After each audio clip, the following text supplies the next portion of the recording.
শিশুদের সকাল বেলার হাঁটাহাঁটি ও আধো আধো কথা বলা তাদের স্বাভাবিক বিকাশের একটি গুরুত্বপূর্ণ অংশ।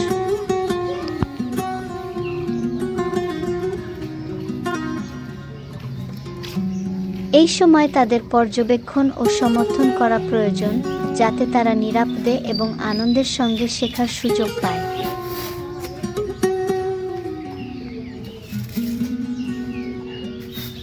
পরিবারের সদস্যদের উচিত ধৈর্য ধরে তাদের শেখার পরিবেশ তৈরি করে দেওয়া, যাতে শিশুরা সুস্থভাবে বড় হতে পারে।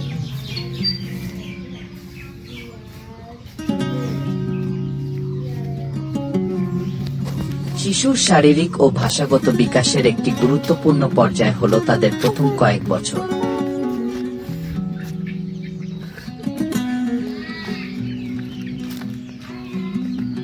এই সময় তারা ধীরে ধীরে হাঁটতে শেখে এবং বিভিন্ন শব্দ ও বাক্য তৈরি করতে শুরু করে।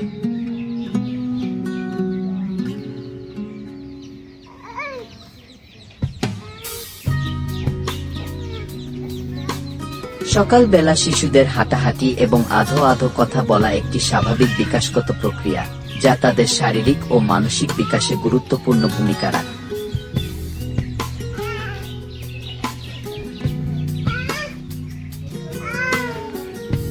সকালবেলা, বিশেষ করে যখন শিশুরা ঘুম থেকে উঠে সতেজ থাকে, তখন তাদের মধ্যে চলাফেরা করার প্রবণতা বেশি দেখা যায়।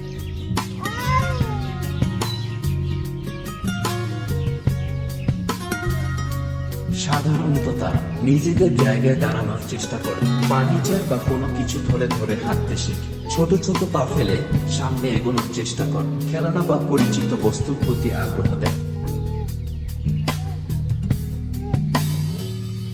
একটি শিশু জন্মের পর ধীরে ধীরে বেড়ে ওঠে, নতুন কিছু শেখে এবং তার চারপাশের পরিবেশের সঙ্গে মানিয়ে নেয়। এই বেড়ে ওঠার প্রতিটি ধাপ তার মানসিক, শারীরিক এবং সামাজিক বিকাশের একটি অংশ।